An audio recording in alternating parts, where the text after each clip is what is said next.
कभी सोचा है कि इस चैप्टर में लेखक असल में हमें क्या समझाना चाहते हैं? देखिए, ये कहानी सिर्फ एक पिता और उसके बच्चों की नहीं है, बल्कि ये दो पीढ़ियों के बीच जो सोच का फर्क होता है ना, उसकी कहानी है।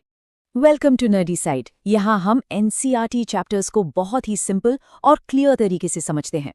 आज हम सिल्वर वेडिंग चैप्टर को डिटेल में लाइन बाय लाइन समझेंगे, इसकी कहानी, इसके पीछे के आइडियाज और थीम्स, सब कुछ, ताकि बोर्ड एग्जाम्स की तैयारी एकदम सॉलिड हो जाए। ठीक है, तो आज का हमारा रोड मैप क्या है? सबसे पहले हम चैप्टर का एक छोटा सा इंट्रोडक्शन लेंगे, फिर कहानी की शुरुआत यानी ऑफिस के सीन को समझेंगे। इसके बाद कहानी के सबसे इम्पॉर्टेंट कैरेक्टर किशनदा के बारे में जानेंगे, फिर देखेंगे कि यशोधर बाबू का अपने परिवार के साथ मतभेद क्यों था, सिल्वर वेडिंग की पार्टी में आखिर हुआ क्या, और अंत में इस चैप्टर के मैसेज और थीम्स को डिस्कस करेंगे जो एग्जाम के लिए बहुत जरूरी हैं। तो ये कहानी लिखी है मनोहर श्याम जोशी जी ने, और इस कहानी के जो मेन कैरेक्टर हैं वो हैं यशोधर बाबू। उनके जरिए लेखक ने पीढ़ियों के बीच के अंतर, जिसे हम जेनरेशन गैप कहते हैं, उसको बहुत ही खूबसूरती से दिखाया है। ये कहानी असल में परंपरा और आधुनिकता के बीच के एक संघर्ष की कहानी है। चलिए अब कहानी को लाइन बाय लाइन समझना शुरू करते हैं। कहानी की शुरुआत होती है यशोधर बाबू के दफ्तर से, जहां दिन खत्म हो रहा है और वो अपना काम समेट रहे हैं। तो सीन कुछ ऐसा है कि सेक्शन ऑफिसर वाई.डी. पंत यानी हमारे यशोधर बाबू आखिरी फाइल बंद कर रहे हैं। ऑफिस की दीवार घड़ी में 5:25 हुए हैं, लेकिन उनकी अपनी कलाई घड़ी में 5:30 बज चुके हैं। अब देखिए, यहीं से हमें उनके कैरेक्टर की एक झलक मिलती है। वो अपनी घड़ी को ही सही मानते हैं क्योंकि वो उसे रोजाना रेडियो समाचार से मिलाते हैं। उनके हिसाब से दफ्तर की घड़ी ही सुस्त है, वो नहीं। तभी उनका एक जूनियर है चड्ढा। वो थोड़े बदतमीजी भरे मजाक के अंदाज में कहता है, बड़े बाऊ, आपकी अपनी चूनेदानी का क्या हाल है? यहाँ चूनेदानी कहकर वो उनकी पुरानी घड़ी का मजाक उड़ा रहा है। और यशोधर बाबू को सिर्फ उसकी बात ही नहीं, बल्कि चड्ढा का पूरा पहनावा, उसकी चौड़ी मोहरी वाली पैंट और ऊंची एड़ी के जूते समहाउ इम्प्रॉपर लगते हैं। और यहीं पर कहानी का ये सबसे इम्पॉर्टेंट फ्रेज हमें पहली बार सुनने को मिलता है, जो असल में दो पीढ़ियों के बीच की सोच का फर्क दिखाता है। इसी बातचीत के दौरान चड्ढा उनसे उनकी शादी की तारीख पूछ लेता है।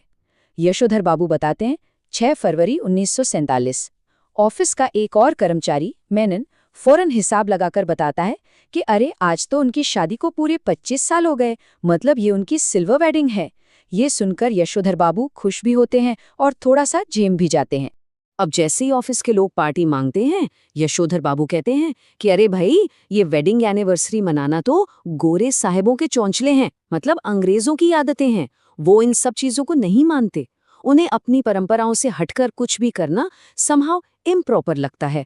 फिर भी वो चाय पानी के लिए 30 रुपए दे तो देते हैं, पर मन से खुश नहीं होते। अब कहानी का सबसे जरूरी हिस्सा आता है। देखिए, यशोधर बाबू की सोच, उनके आदर्श, सब कुछ एक ही इंसान से प्रभावित हैं, और वो है किशनदा। किशनदा को समझे बिना हम यशोधर बाबू के कैरेक्टर को समझ ही नहीं सकते। तो सवाल ये है कि ये किशनदा थे कौन?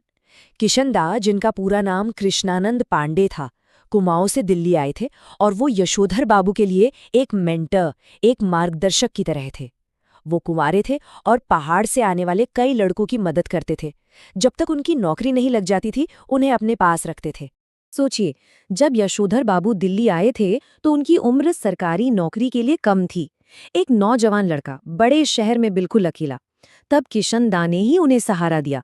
उन्होंने न सिर्फ अपने क्वार्टर में रहने की जगह दी, बल्कि मेस का रसोइया बना दिया ताकि उनका खर्चा चल सके। यहाँ तक कि 50 रुपए उधार दिए ताकि वो अपने लिए कपड़े बनवा सकें। और बाद में उन्होंने ही यशोधर बाबू को अपने ऑफिस में नौकरी दिलवाई और दफ्तर के काम में गाइड भी किया। मतलब किशनदा उनके लिए सिर्फ एक मेंटर नहीं, एक पिता की तरह थे। यशोधर बाबू के जीवन पर किशनदा के आदर्शों का बहुत गहरा असर था।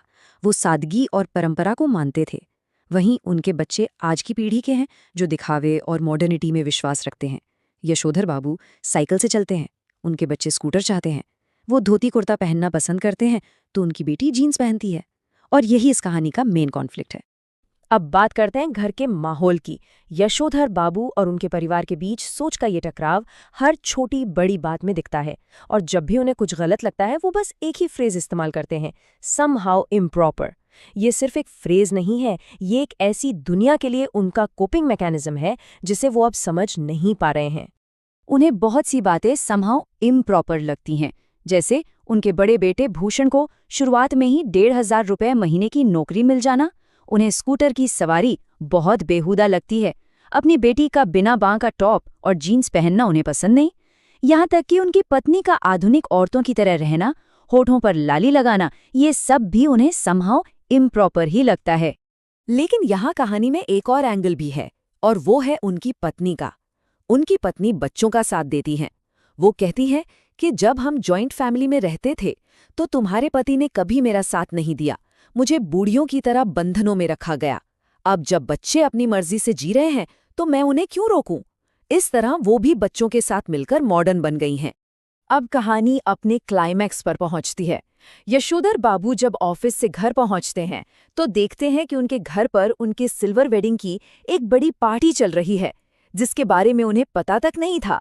और यहीं पर उन्हें अपने ही घर में एक अजनबी जैसा महसूस होता है।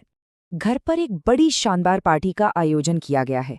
केक है, मिठाइयाँ हैं, कोल्ड ड्रिंक्स हैं, बहुत सारे मेहमान हैं। ये सब देखकर यशोधर बाबू को समहाउ इम्प्रॉपर लगता है, लेकिन फिर भी वो एक अच्छे मेज़बान की तरह सबसे मिलते हैं। ये दिखाने की कोशिश करते हैं कि वो भी मॉडर्न रीति रिवाजों से परिचित हैं। लेकिन इस पूरी भीड़ और शोर शराबे के बीच यशोधर बाबू अंदर से बहुत अकेला महसूस करते हैं। ये उनकी पार्टी है, लेकिन उन्हें लगता है कि इसका उनसे कोई लेना देना ही नहीं है। वो जानबूझकर अपनी शाम की पूजा में ज्यादा देर लगाते हैं ताकि ज्यादातर मेहमान चले जाएं और उन्हें इस माहौल में ना रहना पड़े। जब मेहमान चले जाते हैं तो उनका बड़ा बेटा भूषण उन्हें एक तोहफा देता है, एक ऊनी ड्रेसिंग गाउन। और तोहफा देते हुए कहता है, बब्बा, आप सुबह जब दूध लेने जाते हैं तो फटा हुआ पुलोवर पहनकर चले जाते हैं, जो बहुत बुरा लगता है। आप इसे पहनकर जाया कीजिए। इस तोहफे को देखकर और बेटे की ये बात सुनकर यशोधर बाबू की आंखों में नमी आ जाती है, मतलब वो रोने लगते हैं। लेखक यहाँ ये नहीं बताते कि ये आंसू खुशी के हैं या दुख के। क्या उन्हें इस बात का दुख है कि उनके बेटे को उनकी सादगी शर्मिंदगी का कारण लगती है, या उन्हें ये महसूस होता है कि चलो उनके बच्चे अब उनकी परवाह तो करने लगे हैं। ये एक मिला जुला बहुत ही कॉम्प्लेक्स एहसास है। तो हमने कहानी को अच्छी तरह समझ लिया है। चलिए अब इस चैप्टर के मुख्य मैसेज और थीम्स को देखते हैं, जो एग्जाम में आंसर लिखने के लिए बहुत इंपॉर्टेंट है। इस कहानी की सबसे बड़ी थीम है पीढ़ियों का टकराव, यानी जेनरेशन गैप। दूसरी थीम है परंपरा और आधुनिकता के बीच का संघर्ष। इसके अलावा वेस्टर्न कल्चर का प्रभाव, बदलते हुए पारिवारिक मूल्य और अकेलेपन का एहसास, ये भी इस कहानी के बहुत ज़रूरी थीम्स हैं। इन पॉइंट्स को याद रखना एग्जाम में बहुत काम आएगा।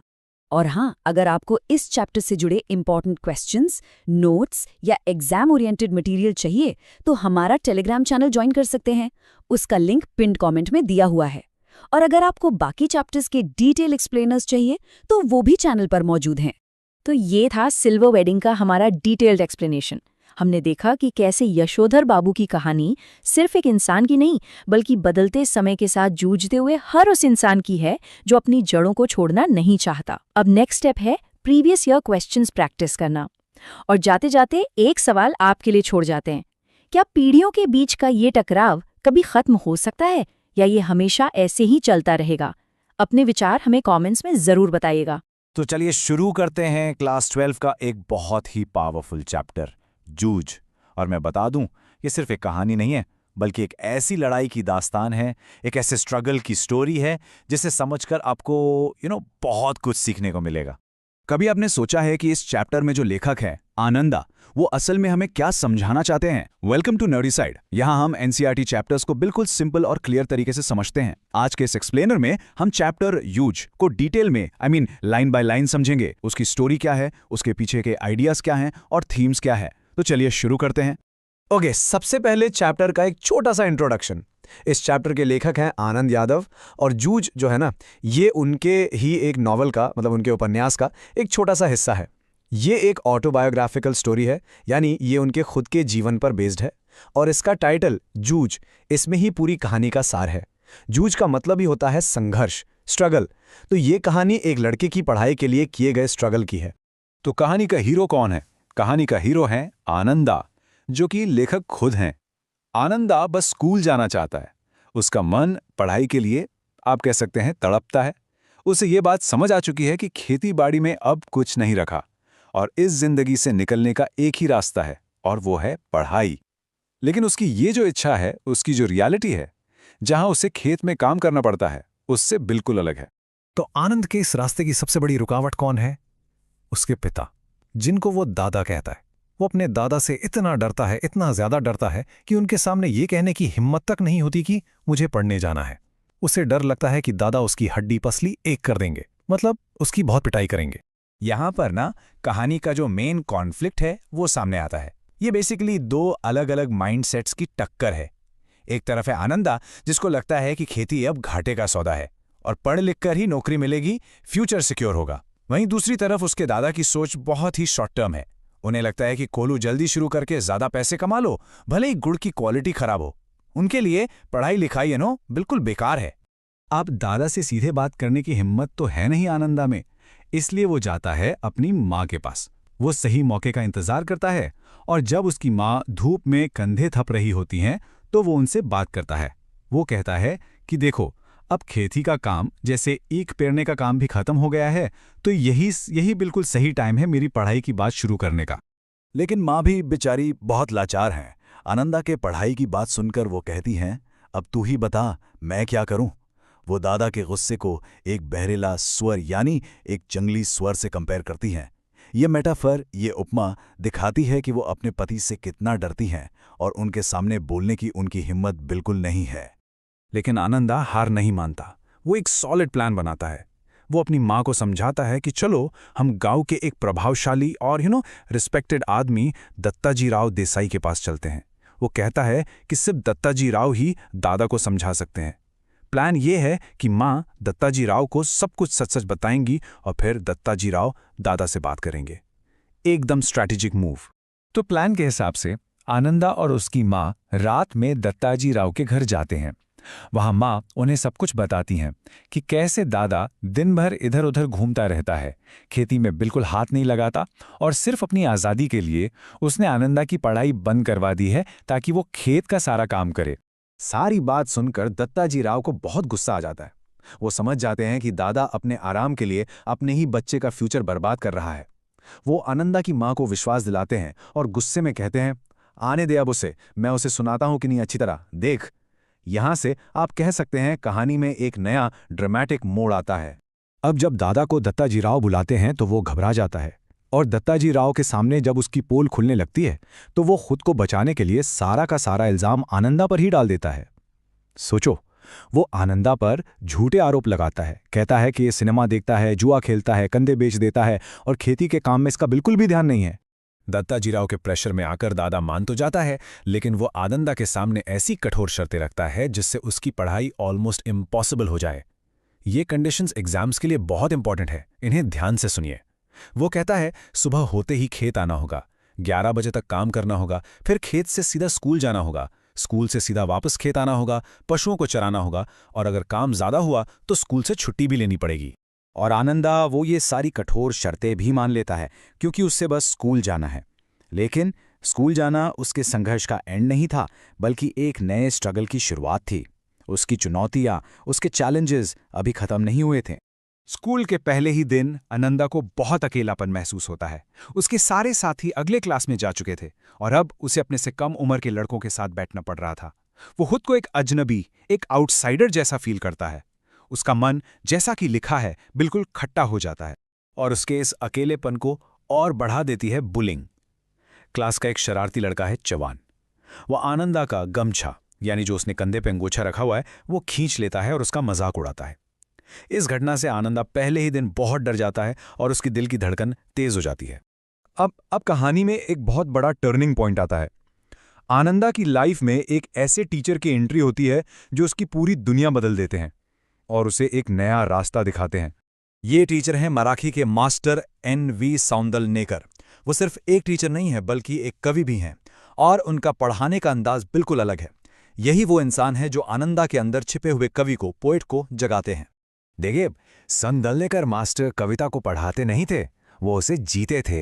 वो सुर, ताल, एक्टिंग, इन सब के साथ कविता सुनाते थे। इतना ही नहीं, वो क्लास में अपनी लिखी हुई कविताएं और दूसरे पोएट से जुड़ी यादें भी शेयर करते थे। उनके इस अनोखे तरीके से आनंद बहुत बहुत ज़्यादा प्रभावित होता है। मास्टर साहब से इंस्पायर होकर आनंदा के अंदर भी कविता का अंकुर फूटने लगता है। वो अब अकेले में खेत में काम करते हुए, पशु चराते हुए बिल्कुल मास्टर साहब की तरह ही कविता गाने लगता है। और ये मोमेंट सबसे खूबसूरत है। जब उसके पास कागज़ पेंसिल नहीं होती तो वो लकड़ी के टुकड़े से अपनी भैंस की पीठ पर ही कविता लिखने लगता है। उसकी भैंस उसकी स्लेट बन जाती है। कितना ब्यूटीफुल है ना ये। तो ये पूरी कहानी हमें आखिर सिखाती क्या है, इसके पीछे लेखक का मैसेज क्या है? चलिए अब इसके मेन थीम्स को समझते हैं। ये चैप्टर कई इंपॉर्टेंट आइडियाज हाईलाइट करता है। सबसे पहला तो है संघर्ष का महत्व। आनंदा हर कदम पर जूझता है। दूसरा, शिक्षा की शक्ति, एजुकेशन की पावर, जो उसके लिए एक बेहतर जिंदगी का रास्ता खोलती है। तीसरा, एक अच्छा गुरु शिष्य का रिश्ता, एक टीचर स्टूडेंट रिलेशनशिप, कैसे एक स्टूडेंट की लाइफ बदल सकता है, जैसे सौंडलेनेकर मास्टर ने आनंदा की बदली। और आखिर में क्रिएटिविटी, कि कैसे मुश्किल हालात में भी आनंदा अपनी रचनात्मकता को, अपनी क्रिएटिविटी को पहचान लेता है। चलिए अब जल्दी से देख लेते हैं कि आपके बोर्ड एग्जाम्स के लिए इस चैप्टर से क्या क्या इंपॉर्टेंट है। ये पॉइंट्स आपको बिल्कुल मिस नहीं करने हैं। अच्छा, एग्जाम के पॉइंट ऑफ व्यू से क्या इंपॉर्टेंट है, इस पर थोड़ा ध्यान देते हैं। देखिए, एग्जाम में अक्सर इन टॉपिक्स पर सवाल पूछे जाते हैं। सबसे पहला तो जूझ टाइटल की सार्थकता, मतलब ये टाइटल इस स्टोरी के लिए आखिर अप्रोप्रिएट क्यों है, ये बहुत कॉमन क्वेश्चन है। इसके अलावा आनंद का कैरेक्टर स्केच वो कैसा था, फिर उसके दादा का कैरेक्टर स्केच, सौंडरलेकर मास्टर का उसकी लाइफ पर क्या इंपैक्ट पड़ा, और हाँ, दत्ताजी राव का क्या रोल था। ये सारे टॉपिक्स से क्वेश्चंस बनने के पूरे चांसेस हैं। और हाँ, अगर आपको इस चैप्टर के इंपॉर्टेंट क्वेश्चंस, नोट्स और एग्जाम ओरिएंटेड मटेरियल चाहिए तो आप हमारा टेलीग्राम चैनल ज्वाइन कर सकते हैं। लिंक आपको पिन कमेंट में मिल जाएगा। और अगर आपको बाकी चैप्टर्स की डिटेल एक्सप्लेनेशन चाहिए तो चैनल पर उनके अलग एक्सप्लेनर्स भी अवेलेबल हैं। तो इस एक्सप्लेनर में हमने जूझ चैप्टर को पूरी डिटेल में लाइन बाय लाइन समझा। हमने देखा कि कैसे आनंदा ने अपनी पढ़ाई के लिए स्ट्रगल किया और आखिर में पोएट्री में अपना रास्ता ढूंढ लिया। देखिए, अब अगला स्टेप क्या है। अब आपका काम है कि आप प्रीवियस ईयर क्वेश्चंस को प्रैक्टिस करें। इससे आपकी तैयारी और सॉलिड हो जाएगी। और हाँ, एक बात हमेशा याद रखिएगा, आपके अंदर भी कहीं ना कहीं एक आनंदा हो सकता है। नमस्ते दोस्तों, आज हम वितान बुक से एक बहुत ही फैसिनेटिंग चैप्टर पढ़ने जा रहे हैं, अतीत में दबे पांव, और इसके लेखक हैं ओम थानवी। कभी आपने सोचा है कि इस चैप्टर में लेखक ओम थानवी आखिर हमें समझाना क्या चाहते हैं? क्या ये बस मोहनजोदारो और हड़प्पा के बारे में एक हिस्ट्री लेसन है, या इसके पीछे कोई गहरा मतलब भी छिपा है? चलिए आज इसी बात को समझने की कोशिश करते हैं। वेलकम टू नर्डी साइड, जहां हम एनसीईआरटी चैप्टर्स को बिल्कुल सिंपल और क्लियर तरीके से समझते हैं। इस एक्सप्लेनर में हम इस चैप्टर को पूरी डिटेल में लाइन बाय लाइन समझेंगे, इसकी स्टोरी क्या है, उसके आइडियाज क्या हैं, और सारी इंपॉर्टेंट थीम्स के साथ। तो चलिए शुरुआत करते हैं मोहनजोदारो और हड़प्पा से।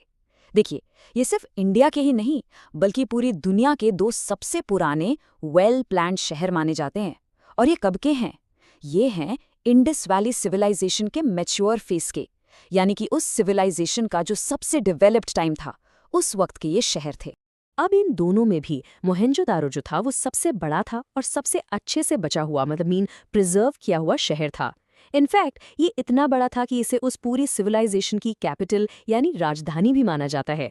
जरा सोचिए, ये शहर 200 हेक्टेयर्स में फैला हुआ था, और उस जमाने में इसकी पॉपुलेशन पता है कितनी थी? लगभग 85,000। वाओ! तो अब एक सवाल आता है कि हमें मोहनजोदारो के बारे में इतना सब कुछ पता कैसे है?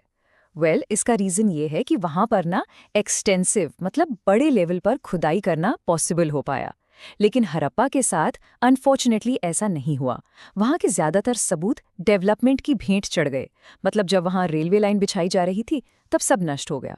और इसीलिए आज इंडस वैली सिविलाइजेशन को समझने के लिए हमारे पास सबसे इम्पॉर्टेंट सोर्स मोहनजोदारो ही है। ओके, अब आगे बढ़ते हैं और बात करते हैं इनकी शानदार सिटी प्लानिंग की।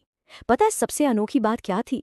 ये पूरा का पूरा शहर इंसानों के बनाए हुए टीलों पर बसा था, यानी माउंट्स पर। ये नेचुरल पहाड़ियां नहीं थी, बिल्कुल नहीं। इन्हें खास तौर पर बनाया गया था। क्यों? ताकि सिंधु नदी के पानी से, मतलब फ्लड से, शहर को प्रोटेक्ट किया जा सके। Amazing, right? और शहर का जो लेआउट था वो बिल्कुल एक ग्रिड सिस्टम जैसा था, जैसे आजकल की मॉडर्न सिटीज का होता है। जरा इमेजिन करके देखो, 5000 साल पहले उनकी जो मेन सड़कें थी वो एकदम सीधी थी और लगभग 33 फीट चौड़ी। Can you believe that? और फिर इन बड़ी सड़कों को छोटी छोटी गलियां काटती थी। लेखक तो ये भी कहते हैं कि वो आज भी उन गलियों में आराम से घूम सकते हैं। ये शहर इतना ज्यादा वेल प्रिजर्व्ड है। अच्छा, शहर के स्तूपा के पास ही एक बहुत ही फेमस स्ट्रक्चर है जिसे हम महाकुंड या द ग्रेट बाथ कहते हैं। ये बेसिकली एक बड़ा सा तालाब था। कितना बड़ा? ये 40 फीट लंबा था, 25 फीट चौड़ा और 7 फीट गहरा। इसमें उतरने के लिए नॉर्थ और साउथ दोनों तरफ से सीढ़ियां थी और इसके तीनों तरफ ना साधुओं के लिए कमरे भी बने हुए थे। तो हिस्टोरियंस का मानना है कि इसका यूज शायद किसी खास रिलीजियस सेरेमनी में सबके साथ नहाने के लिए होता होगा। पूरा शहर मोटा मोटा 2 हिस्सों में डिवाइड किया गया था। एक हिस्सा था गढ़, या जिसे इंग्लिश में सिटाडेल कहते हैं। ये ऊंचे टीले पर बना था, थोड़ा वीआईपी एरिया जैसा। यहाँ पर महाकुंड, अनाज के गोदाम यानी ग्रैंडरीज और कॉलेज ऑफ प्रीस्ट जैसी सारी इंपॉर्टेंट बिल्डिंग्स थीं। और फिर जो दूसरा हिस्सा था वो था नीचा नगर या लोअर टाउन। जैसा कि नाम से ही लग रहा है, यहाँ पर आम लोग यानी कॉमन पब्लिक रहती थी। तो ये तो हो गई शहर की बात। पर वहाँ के लोग वो जीते कैसे थे, क्या खाते थे, काम क्या करते थे? चलिए अब उनकी खेती, उनके बिजनेस यानी व्यापार और उनके रहन सहन के बारे में जानते हैं। उनका जो एग्रीकल्चर था वो काफ़ी एडवांस था। वो लोग ज्वार, बाजरा, गेहूं, सरसों ऐसी कई फसलें उगाते थे। फलों में खजूर और अंगूर भी थे। लेकिन इन सबसे इम्पॉर्टेंट थी कपास यानी कॉटन की खेती। और इंटरेस्टिंग बात यह है कि वहाँ कपास के बीज तो नहीं मिले, लेकिन सूती कपड़ा ज़रूर मिला है। और ये कोई आम कपड़ा नहीं, ये दुनिया के सबसे पुराने सैंपल्स में से एक माना जाता है। और ये लोग सिर्फ खेती ही नहीं करते थे, ट्रेड यानी व्यापार में भी एक्सपर्ट थे। ऐसे सबूत मिले हैं कि वो सुमेर से लिनन और ऊन यानी वूल इंपोर्ट करते थे, और यहाँ से वो शायद अपना फेमस कॉटन एक्सपोर्ट करते होंगे। पर सबसे कूल फैक्ट पता है क्या है? मेसोपोटामिया के जो पुरानी शिलालेख यानी इंस्क्रिप्शंस मिले हैं ना, उनमें इस जगह के लिए मेलुहा नाम का जिक्र मिलता है। How cool is that? चलिए अब उनके घरों के अंदर चलते हैं और देखते हैं उनकी कमाल की सिविल इंजीनियरिंग। खासतौर पर उनके कुएं और उनका ड्रेनेज सिस्टम, वो तो बस नेक्स्ट लेवल था। उनका जो ड्रेनेज सिस्टम था ना, वो तो बिल्कुल माइंड ब्लोइंग था। देखो सिस्टम कैसे काम करता था। हर घर के बाथरूम से पानी निकलकर पहले एक छोटी हॉडी में जाता था। फिर उस हॉडी से पानी निकलकर शहर की जो मेन नाली होती थी उससे जुड़ जाता था। और सबसे बड़ी बात क्या थी कि ज्यादातर नालियां ढकी हुई यानी कवर्ड होती थी। इससे साफ पता चलता है कि वो लोग हेल्थ और साफ सफाई को लेकर कितने कॉन्शियस थे। और कुएं, अच्छा एक गेस लगाओ, अकेले मोहनजोदारो में कितने कुएं मिले होंगे? 10, 20 या चलो 100? नहीं, वहां पूरे 700 कुएं मिले हैं। 700। ये एक अजीब सा शॉकिंग नंबर है। ऐसा लगता है कि पानी का मेन सोर्स ये कुएं ही थे। शायद खेती के लिए भी इन्हीं से पानी जाता होगा, क्योंकि वहां पर कोई नहर या कैनाल होने के सबूत नहीं मिले हैं। उनके ज्यादातर घर पक्की ईंटों से बने थे, जो कि काफी स्ट्रांग होते होंगे। पर एक अजीब सी बात लेखक नोटिस करते हैं, वो ये कि किसी भी घर में ना खिड़कियां दरवाजों के ऊपर छज्जे नहीं थे। वो जो आगे निकला हुआ हिस्सा होता है बारिश और धूप से बचाने के लिए। तो लेखक सोचते हैं कि क्या उस टाइम पर यहाँ इतनी तेज धूप पड़ती नहीं थी? बड़ा इंटरेस्टिंग सवाल है ना? ओके, अब हम आ गए हैं इस चैप्टर के सबसे इम्पॉर्टेंट, सबसे सेंट्रल आइडिया पर, और वो ये है कि ये एक ऐसी सोसाइटी थी जो किसी राजा या सेना की ताकत से नहीं चलती थी। बिल्कुल नहीं, बल्कि ये अनुशासन यानी डिसिप्लिन और एक सोशल ऑर्डर से चलती थी। ये पॉइंट बहुत ज़रूरी है। इस सिविलाइजेशन को जो चीज़ बाकी सबसे अलग करती है वो है पावर या शो ऑफ का बिल्कुल ना होना। उनमें वो मैं बड़ा हूँ वाली फीलिंग नहीं थी। जैसा लेखक कहते हैं, प्रभुत्व या दिखावे के तेवर का नादारद होना, मतलब पावर दिखाने का एटीट्यूड बिल्कुल गायब था। ये लाइन इस पूरे चैप्टर का आत्मा है, एसेंस है। इसको आसानी से समझने के लिए चलो दूसरी सिविलाइजेशंस जैसे इजिप्ट या मेसोपोटामिया से कंपेयर करते हैं। वहाँ क्या मिलता है? बड़े बड़े महल, राजाओं की विशाल समाधियाँ, ह्यूज पिरामिड्स, मंदिर, ये सब क्या है? ये सब पावर का शो ऑफ है। पर इंडस वैली में ऐसा कुछ नहीं मिलता। वहाँ के म्यूजियम में औजार तो मिले हैं, लेकिन हथियार, वेपन्स नहीं मिले। इसका मतलब साफ है, वहाँ डिसिप्लिन तो था, पर वो ताकत के जोर पर लाया गया डिसिप्लिन नहीं था। और उनकी जो कला यानी आर्ट है, वो भी इसी लो प्रोफाइल सोच को दिखाती है। फॉर एग्जाम्पल, ये जो फेमस डांसिंग गर्ल की मूर्ति है या प्रीस्ट किंग का स्टैचू, ये सब साइज में कितने छोटे हैं। सो कॉल्ड राजा के सर पर जो मुकुट है वो भी बिल्कुल छोटा सा है। इससे पता चलता है कि ये एक ऐसी सभ्यता थी जो लघुता में भी महत्ता को मानती थी, यानी छोटी चीजों में भी बड़ापन ढूंढने वाली कल्चर थी। जरूरी नहीं कि सब कुछ बड़ा और ग्रैंड हो। चलिए अब जल्दी से एग्जाम के पॉइंट ऑफ व्यू से कुछ इंपॉर्टेंट पॉइंट्स देख लेते हैं। देखो, मोहनजोदारो की टाउन प्लानिंग पर क्वेश्चन आ सकता है। उनका ड्रेनेज सिस्टम बहुत इंपॉर्टेंट है। महाकुंड की क्या सिग्निफिकेंस थी, और सबसे इंपॉर्टेंट, इस सभ्यता को लो प्रोफाइल क्यों कहा गया है। इसके अलावा खेती और व्यापार के क्या सबूत मिले, ये सारे टॉपिक्स एग्जाम के लिए जरूर रिवाइज कर लेना। और हाँ, अगर आपको इस चैप्टर से रिलेटेड इंपॉर्टेंट क्वेश्चंस, नोट्स और दूसरा एग्जाम मटेरियल चाहिए तो आप हमारा टेलीग्राम चैनल ज्वाइन कर सकते हैं। लिंक आपको पिंड कमेंट में मिल जाएगा। और इसके अलावा बाकी चैप्टर्स की डिटेल्ड एक्सप्लेनेशंस भी चैनल पर अवेलेबल हैं, तो उन्हें भी चेकआउट करना मत भूलना। तो दोस्तों, ये थी अतीत में दबे पाओ चैप्टर की एक डिटेल एक्सप्लेनेशन। हमने इसकी स्टोरी को समझा, इसके जो कोर आइडियाज हैं उन पर बात की और इसकी इंपॉर्टेंट थीम्स को भी अच्छे से कवर किया। तो अब आज का अगला कदम क्या होना चाहिए? सिंपल है, इस चैप्टर के प्रीवियस ईयर क्वेश्चंस को जरूर से प्रैक्टिस करना। ट्रस्ट मी, इससे आपकी अंडरस्टैंडिंग और भी ज्यादा स्ट्रांग हो जाएगी। चलिए मिलते हैं अगले एक्सप्लेनर में। Take care.